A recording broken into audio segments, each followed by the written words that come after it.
5 ka mga binuhing iro sa usa ka pamilya ang gihiluan patay.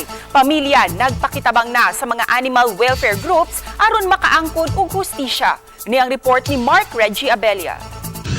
Found it. Oh, Kobe.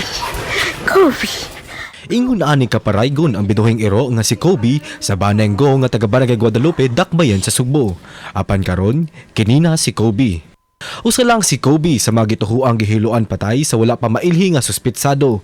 Nakaani og simpatiya ang hulagway nga gipost ni Melissa Faith Yebesgo, din gisaysay niya ang gidangatan sa ilang 5 ka mga binuhing iro. Ang mga iro nga ginganlan nila Batman, Bruce, Kikay ug Daya patay nang nadiskubrihan sa pamilya. Tapad sa patayng lawas sa mga iro, nakita nang usa ka mixture sa bugas nga adunay blue substance nga gituhuang gilawg sa mga iro. Matod ni Melissa nga nahimo na kabahin sa ilang banay ang 5 ka mga iro. Anya, pag Friday to siya, mga 5 a.m., gipatawag sa mong guard mo helper kay naadang mga patay na iro sa gawas ng gate. So pagawas sa akong parents, ito may nakita na si Kobe, si Batman, si Bruce, si Daya, si Kikay na dito. So sa ka-shock nila, taod-taod pa nila nabantayan na nasa kilid sa mong gate, na kanon, na naay margisagulan na blue. Muna siguro ito, nag-think niya, muna siguro itong gigamit paghilo nila.